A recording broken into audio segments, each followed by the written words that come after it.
What's up, everybody? This is Rydo. I'm back for another test video. Basically, we're gonna play the same game again. Obviously, I like this game, or I wouldn't keep on playing it.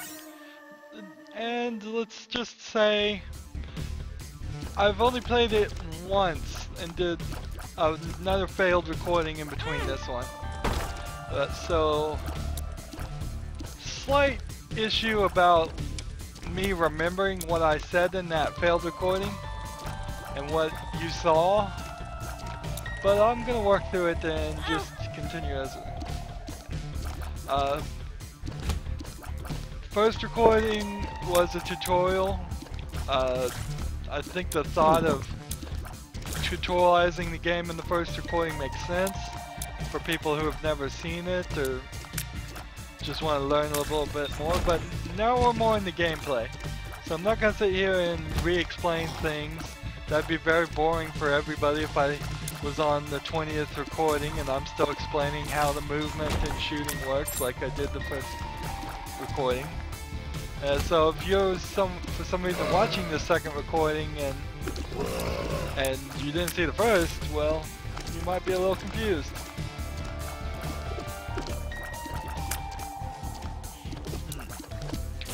Probably gonna be a lot less talking, more breaks. I don't have a great feel about how that plays. What could feel like 20 minutes of silence to me might only be 20 seconds of silence in actuality. I haven't gotten any real feedback on the first one yet. That's just a matter of the time in between the two recordings, and the only thing I really did to adjust it is the first test was at 60 frames per second. I went ahead and turned that down to 30. I know everybody wants it as high as possible, and I do too, but the laptop I'm going on right now, it was a little stressed at 60, so I wanted to give it some more options. Hopefully stressing it a little less will fix an issue I was having of the screen going blank to my TV. So there was actual times in the last recording where the screen would go blank for about a second and I'd have to just play on faith. I did adjust the volume of the game a little bit. Actually, on the second recording I adjusted it the wrong way. The second recording that I lost. Gemini. This might be the first time I've gotten Gemini. I've seen this creature on the enemies before, but he's conjoined, so he'll go towards an enemy, but he won't go all the way across the screen. The robot baby here, he's actually being controlled by my tears, so you can control him, but as you're shooting, you're more likely knocking him into a wall. It's kind of an either-or solution.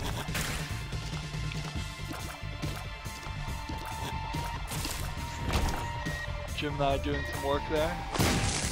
Control bombs. I really have no idea what I explained and what I didn't explain in the first episode, and what I explained and what I didn't explain in the second episode. First floor. This is an extra large floor. That means there's 2 of certain things, but I think it also means that there's no secret room or super secret room. So I'm gonna save my bomb. I got 2 trinket rooms and no key to get into the one shop on the floor. It's a key room. Let's go back down here.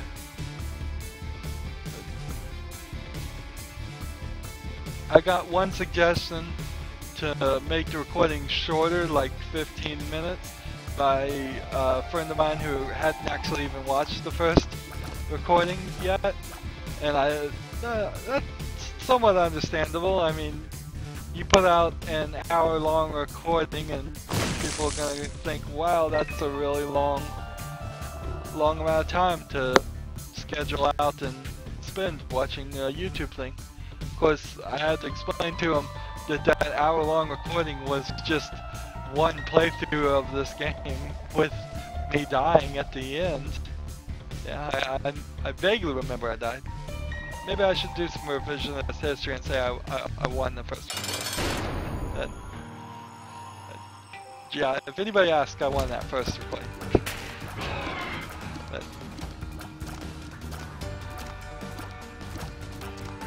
So that little black face guy is little Steve, so I assume the big guy is Steve.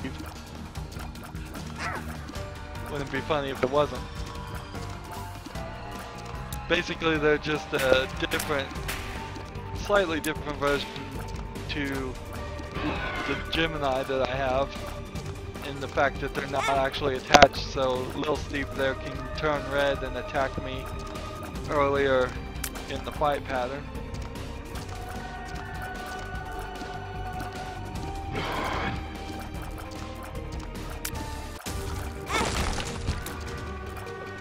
And seems quite often that if you fight Steve and little Steve, you get little Steve as a companion. This feels like a companion run.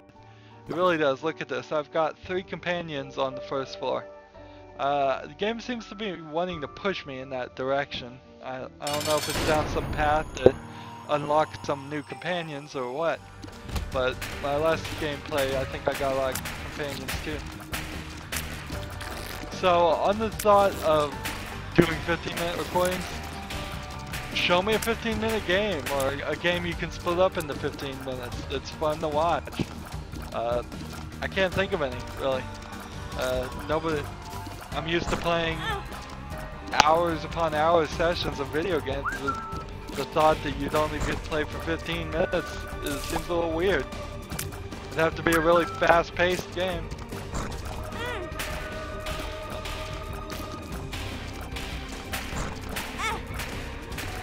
But I could certainly break up other games by levels, but I'm not guaranteeing that from this point forward all recordings are going to be one playthrough of every game, because that'd be ridiculous. What if I decide to play Skyrim? You're going to get a 140-hour recording? I don't think YouTube would appreciate that very much.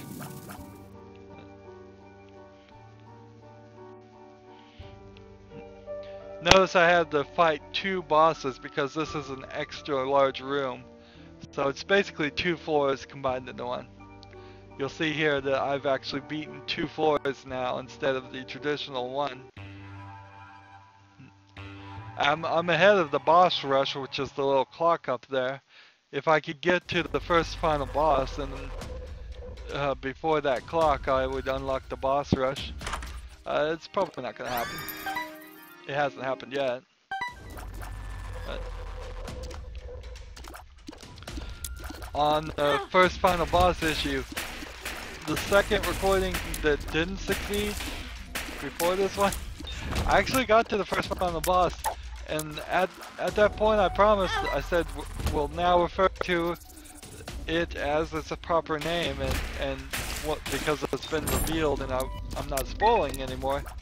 And then I lost the recording, so now I'm back to saying first final boss. Let's hope to get to at least the first final boss in this playthrough so I can be done with that. Yeah, I don't want to be spoily.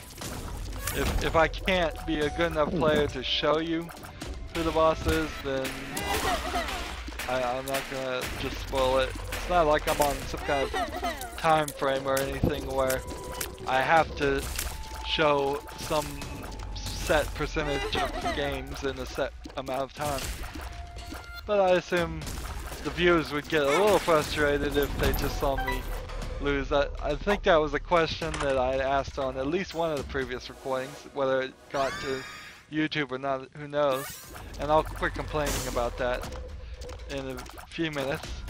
But I asked out loud, what happens if I just lose every time I record? How often would a viewer be willing to watch a person just lose over and over again?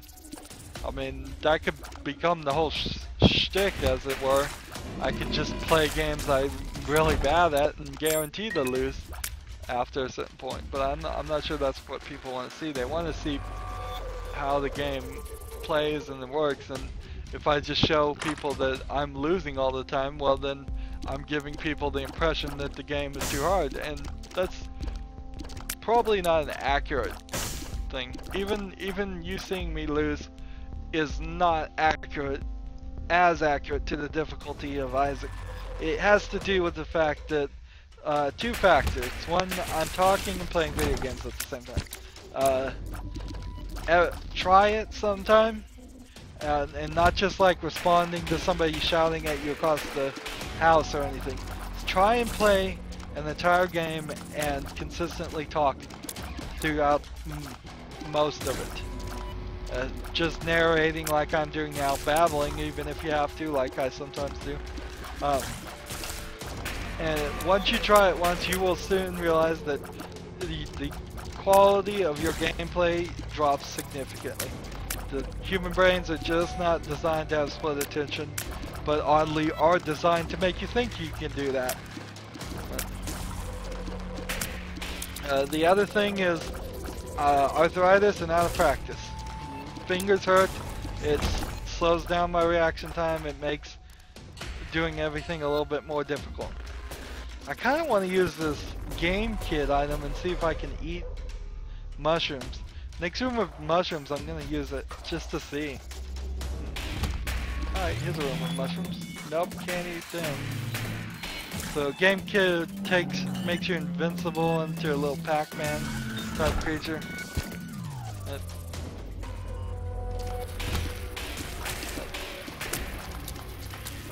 It's much like the unicorn item.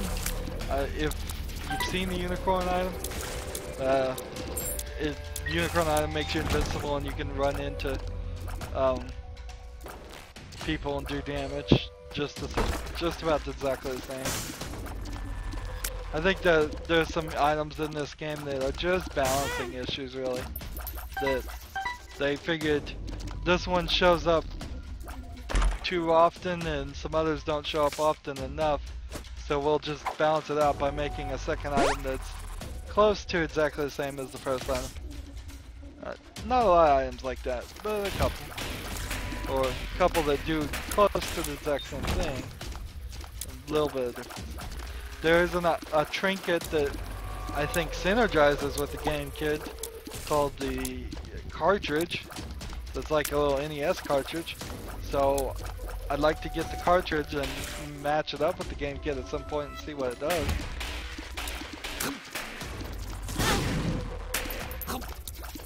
Oh, that wasn't fun. Okay, so I have the piggy bank. I guess I'll just have to re-explain all the items.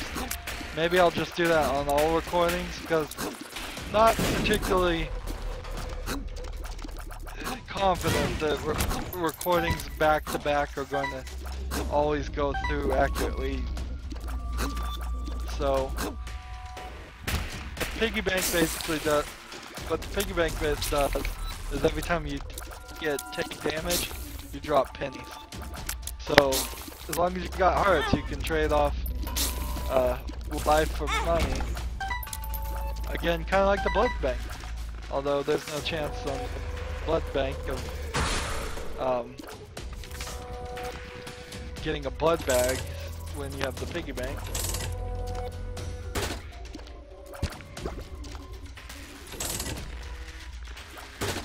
Gambling, just gambling.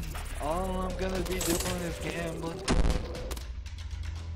Good idea to use pills when you have only space for one item when you're gambling.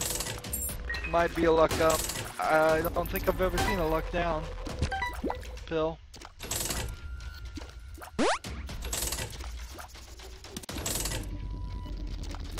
Question is this gambling gonna be worth it? I started off with 15. I'm getting hearts, that's useful. There's the battery somewhere around here.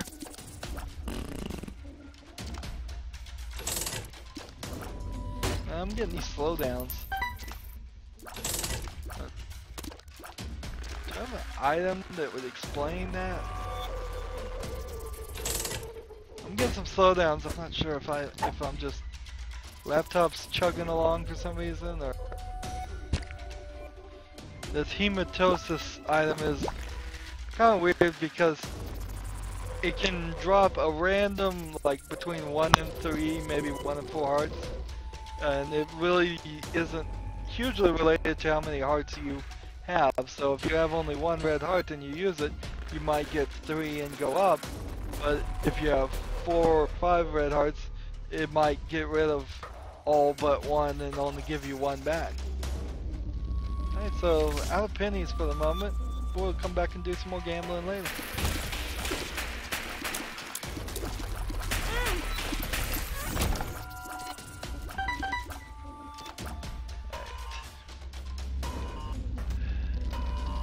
So we're on a Catacombs Extra Large. So that kind of indicates that there won't be a secret or super secret room in here either. We got some other rooms to look around still though, so keep the chin up.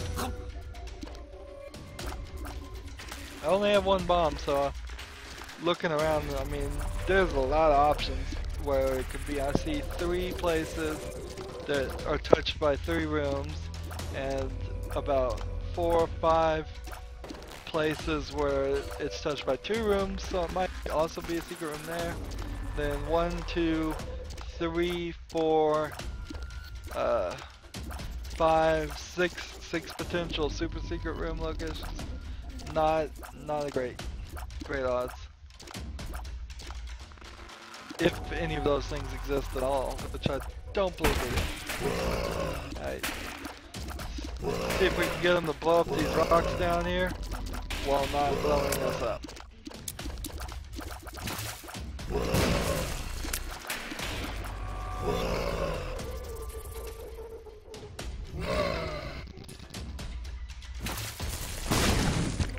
Oh, it was the last second, but I got it to do it. So. Good trade. Good trade. Because I traded nothing and got something, which is a great trade.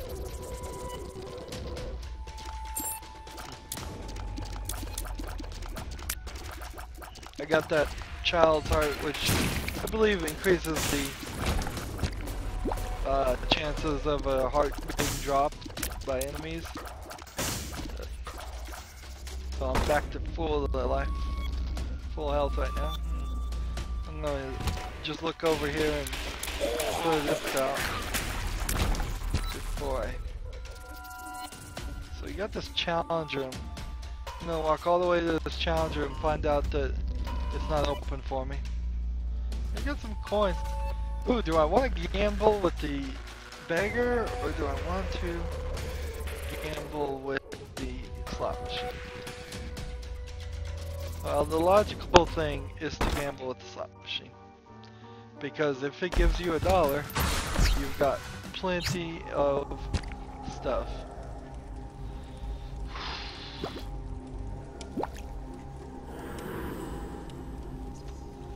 Wow. So you don't know, you haven't seen the shovel yet. I don't think. The shovel is kind of one of the ultimate cheat items you can have. And on that level, there was 2 bosses I had to fight. There was 1 spirit heart. There was 2 coins in the room, which who cares about the coins? And there was the beggar and the slot machine. The slot machine, which I brought to an existence with the Wheel of Fortune tarot card. But none of that's really as important as what the shovel can give us. The shovel can give us a way down. That's right, I don't have to fight those 2 bosses. I have to leave back that small amount of stuff. I could take the game kit with me, but actually for what the shovel does, it's worth its large amount of charges it has to get. So I'm gonna beat 2 rooms because there was an extra room right then and there. First thing I can do on the next floor, use the Joker card, see what he's got to offer. Still ahead of the boss rush. using the shovel, I could potentially get to it. Let's go ahead and jump right here. 2 more black hearts. So now I have 5 black hearts.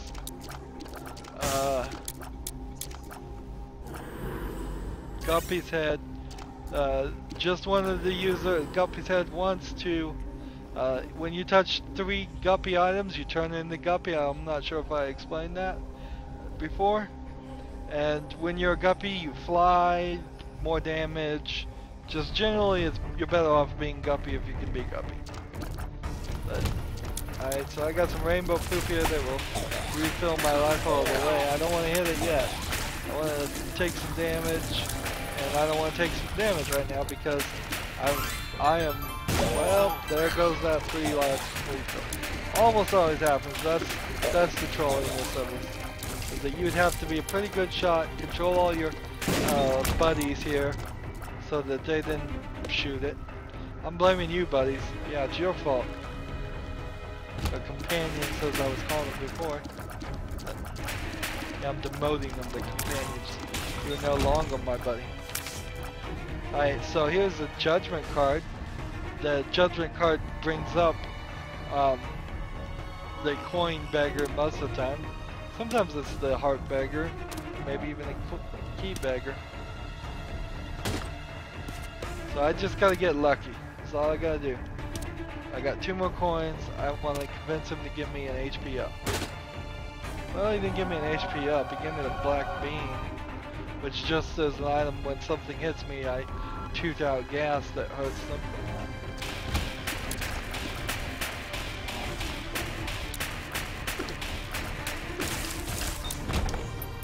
Well, that did the jump. Halfway full on that shovel, so there is room for just go a few more rooms and fill it up. Skip this floor too. Oh, this was the problem with the second recording too. I got the shovel and I skipped the second final boss. And felt kind of bad about it. And there's a whole potential here that I'm gonna skip all the final bosses that I can. You can't skip them all, but you may not see the first final boss. You may not see the second final boss. I may just skip straight to the 3rd or 4th one if I can.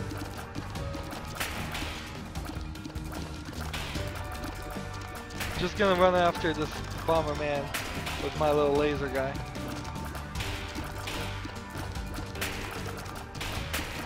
Just gotta line him up. Not taking out a lot of damage doing it, definitely. But I'm also saving myself. Oh no. Just about to say I was just saving myself all this life, and it was just not true. Just not true. As soon as he got tired of dealing with my little robo buddy, he's back to being my buddy. I can't stay mad at him. Brimstone, eyeballs, turrets, pain.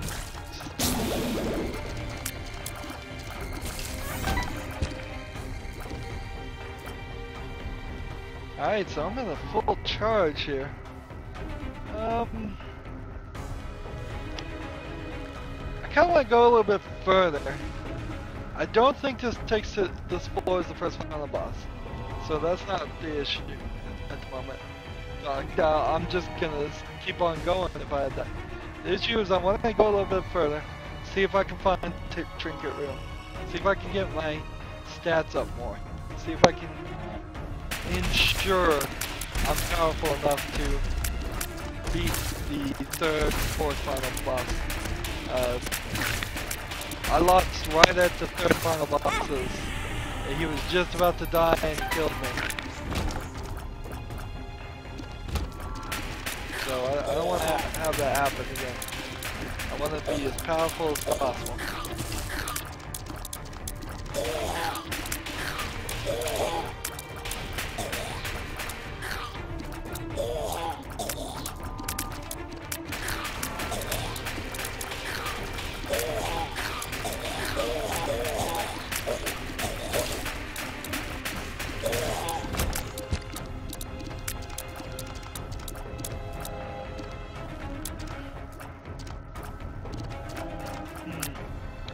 As a thought, should I reference what time it is? That, like, the day of the year or anything like that? Because the thing is, you want the shows, the episodes to be as relevant as possible. But I mean, people are gonna know that they are not watching it live.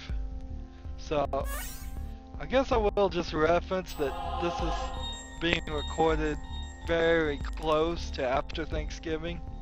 And so, since this is still test recordings, so have to give me feedback whether you think it's a good idea to mention that or not. But I had a pretty good Thanksgiving meal. It was pretty good food. Alright, so I think this is the first final boss. Yes, it is. But I've got a charge. I was able to use the shop and buy a battery. That's what I was doing there. So I can just use it again.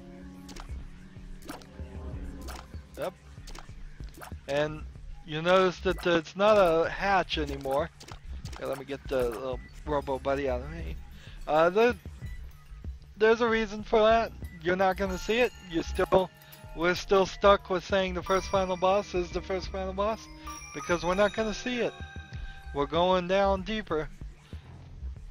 But there's a lot to the game after the first final boss, and you have to beat the first final boss several times to unlock it. So now we're in the red room levels. A lot of stuff's changed. All the bad guys are going to be a little bit different. They're all going to be a little bit faster and stronger. And there's no more half heart damage. Every time I get hit from now on, there's one full heart of damage. There are no shops. There are no trinket rooms. I don't believe there are secret rooms or super secret rooms. There might be, but definitely no trinket rooms or item rooms. No shops. Still all the other kinds of rooms, except for the red now. Lots of creatures running around, leaving glowing red blood trails that will hurt you if you step on them. So, you're gonna have to be careful for at least 6 levels. Beating this floor does not take you to the second final boss. You have to beat this floor and the next floor. So it's 2 floors. Alright, here's one of the red glowing trails. If you can see that, it's kind of hard to see red on red. So you have to just kind of wait for it to disappear, dissipate.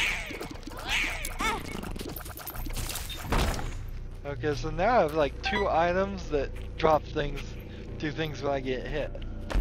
But those aren't great items. I mean, if your strategy to beating a game is that you're gonna take the most amount of hits possible and do things because of it, well, you're gonna lose. Just like that. Ooh, I wish I knew how long I was recording. Well, I swear I can actually beat this game on a rare occasion. And I feel like keeping on going. Now would be a decent time to cut the episode in half. I will admit, after that one playthrough, now would be a good time to stop and start. And so just pretend like I did do that when you evaluate this pilot. But I'm gonna go ahead and try this first challenge. I haven't shown anybody any challenges yet. I talked about them in the first one. Okay, pitch black. Pitch black indicates that I'm gonna have the curse of darkness all throughout the game. Not terrible. It's not a terrible problem. It's just dark. If you're watching this on YouTube and you cannot see anything, well, I've heard YouTube does that. It makes things really, really dark.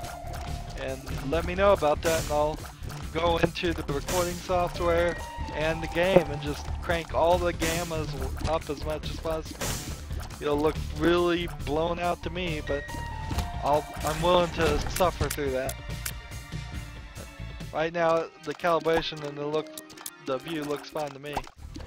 And I could always use a little bit of brightness so my eyes fail as I get older, but looks fine. Also, my TV I professionally calibrated myself, so just having a good calibration on your TV and not leaving it on the settings that it came with from the store will help you as a tip. There's a DVD you can order on Amazon and other places called Spears and Munson HD calibration Blu-ray, and that's what you want to get it if you have a Blu-ray player. And frankly, if you want to calibrate your TV and you don't have a Blu-ray player, well, you might want to get a Blu-ray player first. Probably be a good first step is that get some Blu-rays, get a Blu-ray player before you start thinking you need your TV calibrated. Calibration isn't going to do a heck of a lot for TV sources as much. Well, it will do a lot actually, but it would be better and it will be more noticeable on Blu-ray. That's one of the things about TV in general is that as the newer standards came out, there was a larger range for more colors and brighter colors, and so it wasn't really a situation where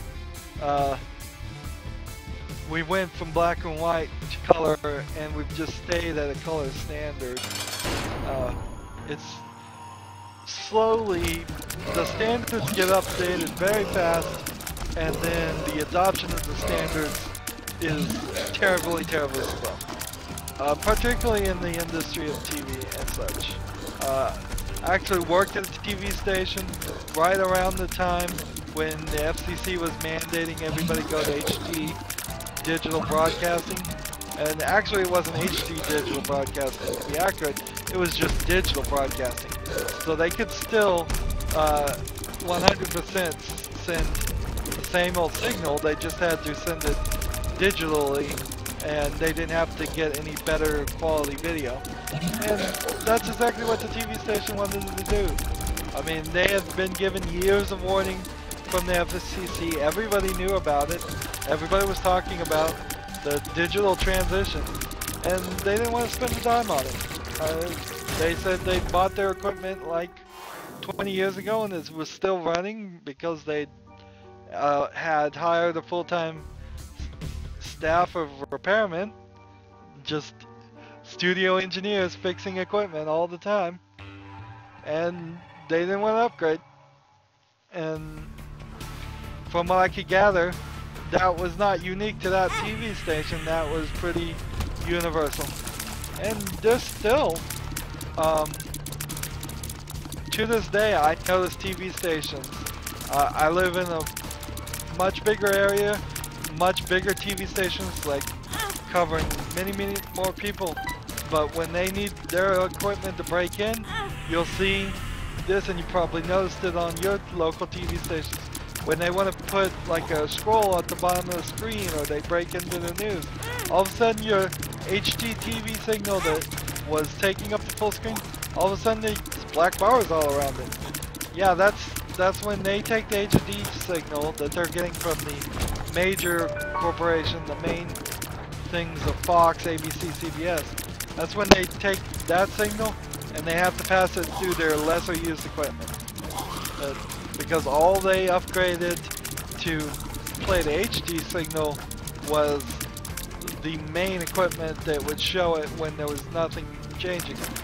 Anytime the other equipment that put like a news scroll or anything like that, all that they never upgrade, at least not on a lot of them. Yep, that was a real frustration at that job, is that here you are, you're thinking it would be a new and exciting time. I was really young at this job too, so I wasn't as jaded, but yeah, I was thinking, yeah, we're going to go to the HD transition and everybody's going to be super happy about it and it's going to be great. and the responses that I got from the coworker were just like, over my dead body. It was, nobody wanted to change at all. I've become a lot older since then, and I realized that's typically the attitude. If you're young and you've only worked at a few places, people don't want to change. And particularly the old people don't want to change, and guess who's usually your manager? Guess who's usually above you in the least seniority? It's old people. They don't want to change how they do their job. Usually sometimes that's hiding the fact that they've figured out how to automate or not actually do the work that they're claiming they're doing. And as soon as there was any change, the light of day might be shown on the fact that they're actually not doing any work. Very, very much possible. I know a lady that is a high-paid nursing professor. Lots and lots of downtime. Spent about 4 hours a day playing Freecell on her computer because she just had to be in her office in case a student walked by and had a question. But most of the times the student didn't walk by, and so she'd draw her salary and just play Freecell, and nobody cared about it one bit. But she was tenured too, so what are you gonna do? I don't think I'm gonna risk it. I'm gonna be super conservative in this plaything. Super conservative. This time we'll get to the end. I only have to get to the first final boss. Maybe if I beat this, you will see the first final boss. We can be done calling it the first final boss, and at least you'll see a challenge to beat. You'll see me win once, and hopefully all this happens. And hopefully conservative play gets me to that point. Now, darkness is going to be a bit of pain fighting spiders. I mean, when this big spider guy does his little glue white thing, which I guess that's spiderweb stuff. I don't know if it slows me down stepping on it or if it kills me. I guess I should test that at some point. Let's look at the stats a little bit. Notice I'm not going to mention the cities. Almost every gameplay I'm going to press pause at least once, and that'll be your opportunity if you want to know what to see this. If you're going to just have to watch every second with eyes wide open, and if you want to see. I'm putting the impervious, the onus on you. That's the word.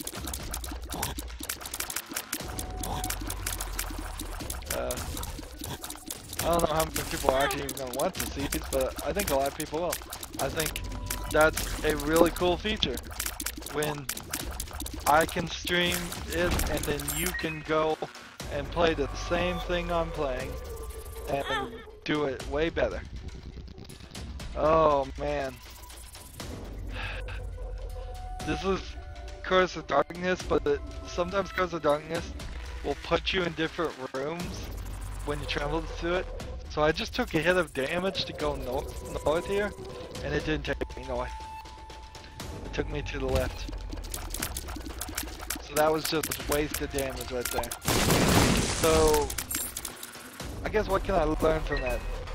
Don't go through pain rooms in the Curse of Darkness levels. It's too risky. It'd be nice if I had a bombs or key pill right about now. I have 8 keys and no bombs.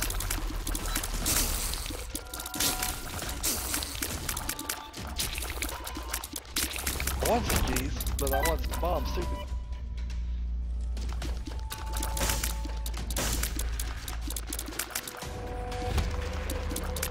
I think in the last recording, I picked up an item that made me half black on one side and half white. I thought that was because of Maggie's face as an item. Turns out it is one of the sigil icon things. The one it says "You feel balanced," I think that's what makes it half and half like that. And that same item gives you like 6 of each, 6 coins, 6 bombs, like keys. Okay, what am I doing? I'm in Catacombs 1, so I'm on like the 2nd floor. I have coins. I need to go find the shop. I found the boss level, but I need to find a shop.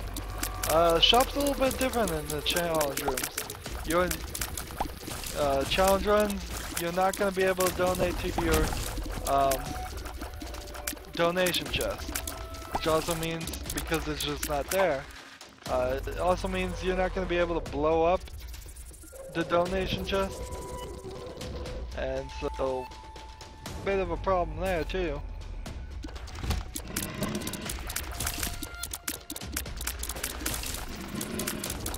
So just more than likely I would bet in the challenge.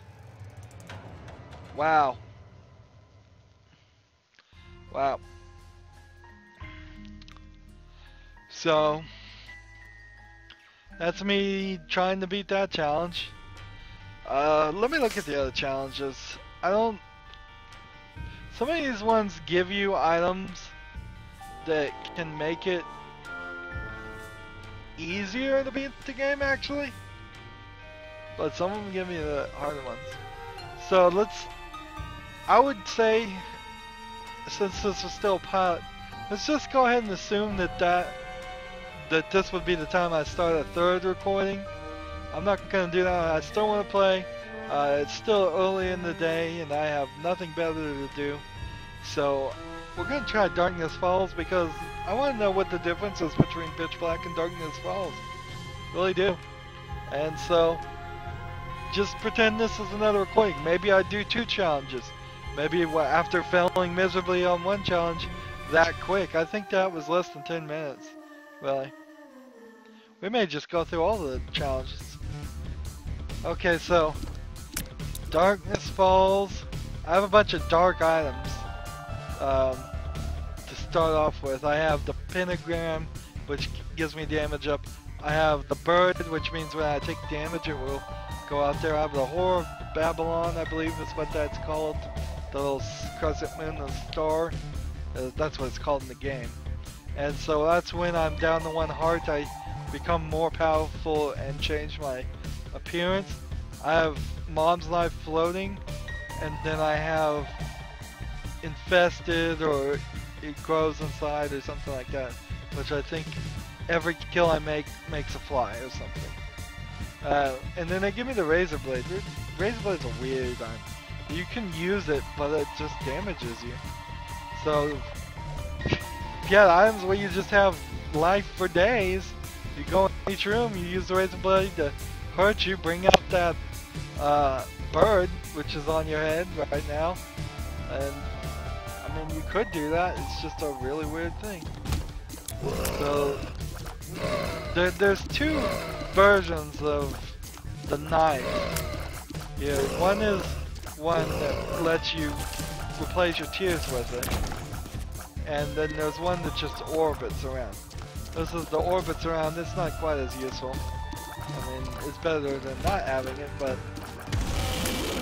you have to walk really close to an enemy for it to attack them, and that's exactly where you don't want to be, is really close to an enemy. I have dark tears that, so here I got 1.5 things.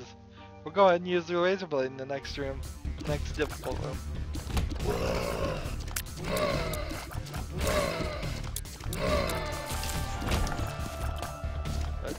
Dark tears occasionally create fear in the enemy, and fear will either have them run away from you or run towards you and attack you. So you're going to either make them less aggressive or a lot more aggressive. Usually worked out for the good enough, well enough.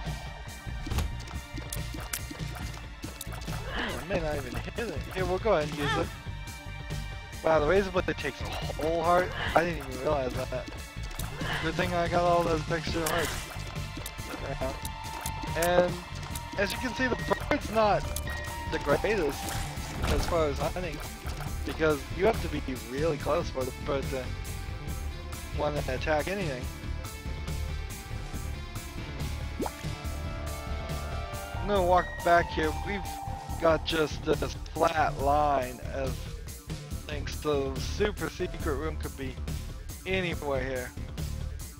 Could be here, could be here, could be here, could be here. Fortunately, can't be here. That's the only one that can't be. Let's go ahead and get our life back. We got 2 bombs. We're gonna risk it. No. No secret room. I wonder if you don't get secret rooms. That, I mean, that has to be the secret room. If any of them are gonna be the secret room, that has to be it. I mean, the next... this happens sometimes, though. I mean, sometimes it just doesn't follow its own rules.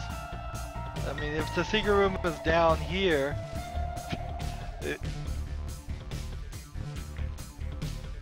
I mean, that's the only other place it could be.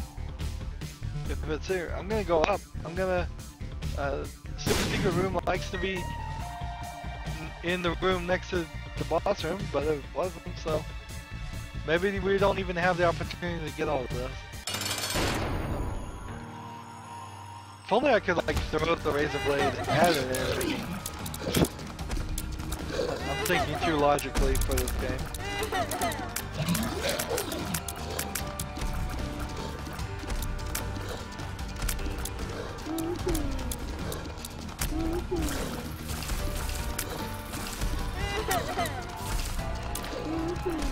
That's an interesting conversation that probably should not be gotten into, but I'll do it anyways. Is that when I think back, when was the time? Just don't answer this question, but think back. When was the first time that the concept of using a razor blade to harm yourself became apparent in your mind? I mean, I'm hoping nobody says about 5 seconds before I cut myself. But really, when I think about it, it almost certainly this concept, the thought, had to have been introduced somewhere in late elementary school. The school had to bring it up as a subject. Maybe in junior middle school type thing. I mean, but it had to have happened in school. I mean, maybe some kids start talking about it and then the school addressed it, but some adult had to bring this concept to my mind. As far as I recall, no kid ever mentioned this to me, and it's kind of that whole thought is that the little kids do bad things sometimes, but they don't know what they're doing. When's the point where you start thinking, I know this is something's bad, but I'm gonna do it anyway? I imagine for a lot of kids that's gonna be somewhere in middle school when they're trying to impress friends and look bad, because there's that phase, or there was back in my day, where you wanted to be bad. It was the in thing to be bad, and so you wanted to rebel against parents and do things that deep down you really knew weren't good for you, like smoking. I mean, anybody that starts smoking in today's day and age knows it's a horrible thing for you, but still there is a increasingly smaller percentage of people that do it. I've always argued that they should ban the sale of tobacco to all minors for the rest of their lives. I mean, there's no reason if you are really committed to getting people not to smoke. Anyone who's under the age to buy cigarettes now should just be told straight out that they're never going to have the opportunity to smoke because it's going to always be illegal for everybody that doesn't have a certain year on their driver's license ID. But I'm sure there's lobbyists for the tobacco industry stopping that kind of thing from happening.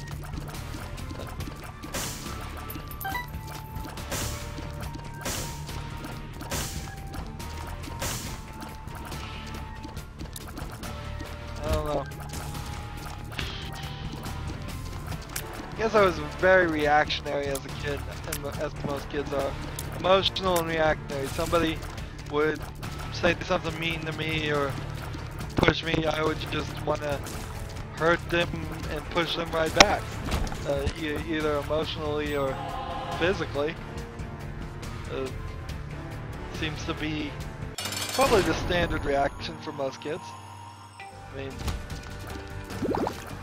the concept of trying to teach the concept of being the bigger man and forgiving people is real difficult for somebody who can barely understand most concepts.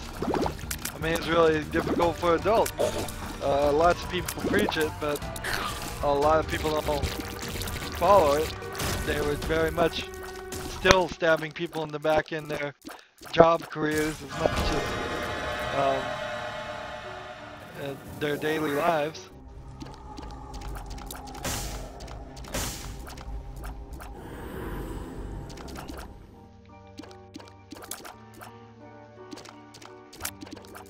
So what does the little dead baby here do? Let's see. Follows me around and does, seems like regular tears, maybe concussive tears. Well, nothing more to do on this floor. I'm out of bombs and keys. I have to go a little bit further in this challenge. That tells me that this challenge was unlocked in the second batch versus the first batch. After you beat the first final boss, you unlock the challenges that require you to go to the first final boss to beat them, achieve them. After you beat the second final boss, you unlock a different set that require you to go to the second final boss. And I imagine they'll unlock a few more on the third final boss after a few times I beat that one. And so on and so on.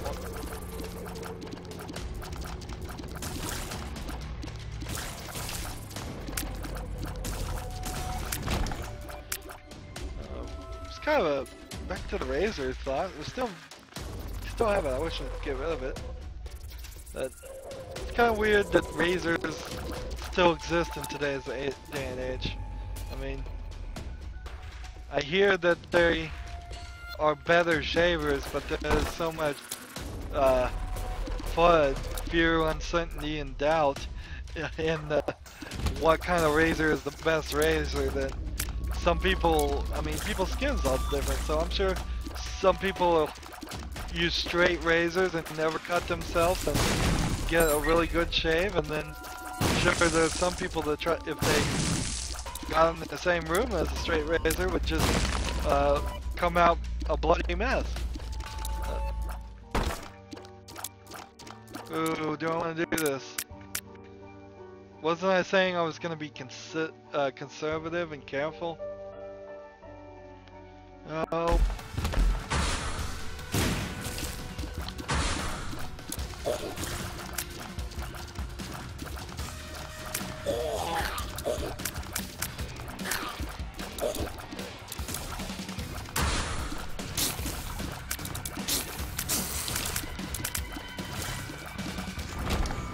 Yeah, the razor I use, not that it really matters and not that they're paying me to advertise or anything, or just the original Mach 3 razors that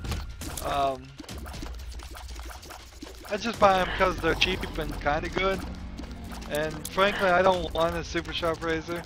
I probably do, it probably help in shaving, but it scares me a little bit too much that I would just carve off my face on accident.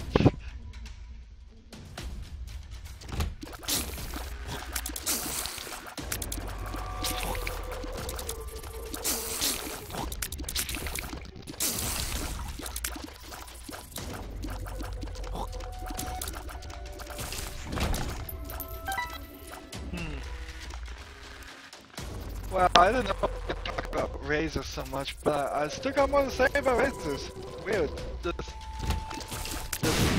fact that they've given me razors opened up a new opportunity. So, what I'd like to take an opportunity to say is that if anybody listening to this is thinking about cutting themselves, I'd like to say don't as the first thing, but you're gonna hear that from everybody, so I'm not gonna just be that cliche. I'm gonna say first thing you need to do is see if you can evaluate and find out if that desire is coming to you because you have stress or some kind of mental pain you're trying to treat, because often people cause pain to medicate themselves. Pain will release the chemicals that make you feel good, and so we'll get into that more. But so if there's some kind of mental pain or possibly even physical pain that you're having and you're trying to treat it by cutting yourself, there are other ways, less traumatic ways. There's a whole thing in certain circles where you can, if you want to cause pain or be in pain, it's not looked down upon as much as regular society. But everybody pretty universally agrees that you shouldn't cause trauma. Actual damage. You don't want to get scars, you don't want to bleed to death, you don't want to cut nerve endings, cut deep into muscles, get infections. All of those things are not things you want. So, if for some reason you're getting whims to cut yourself, and it's not, and you can't really, it's just an exciting thing, and it doesn't really feel like that there's, you can say, no, it's not because I'm emotionally scarred or anything else. That doesn't mean you're a freak or anything. What it means is you might be a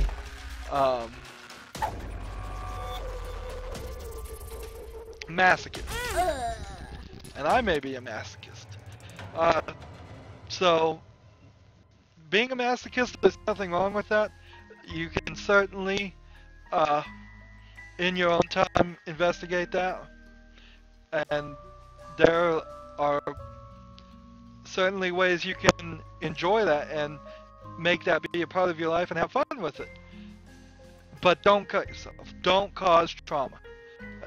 There are rules in being a masochist that you should follow of never choke yourself, never do anything that makes you pass out, never do anything that makes your eyes bulge out or you're bleeding from ears or eyes or things. I probably wouldn't recommend putting anything in your ears or nose or eyes that was going deep close to your brain. A lot of it sounds like common sense, but people get enthralled and fascinated in their own unique ideas that they sometimes don't see the basic things. And people kill themselves on accident a lot like that. And people on the other side who aren't masochists kill themselves just because they're sad. So I don't know what that has to do with anything else. Anyways, I'm showing my masochism here because I've now played 2 challenges and a full run, and it feels like I've done enough. Probably enough talking, probably enough that. Let's see. Best streak still 1. You did not miss anything but 1 run where I got pretty far. I was at the second final boss on Magdalene and died.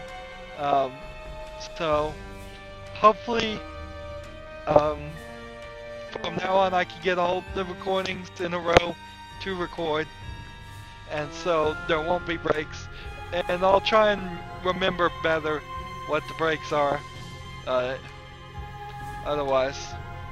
So let me just sign off by saying thanks everybody for listening to it. Sorry if you weren't interested in my very, very long conversations about the razors, but heck, something weird to talk about while playing video games. It's better than sitting in silence. Thanks for watching and goodbye.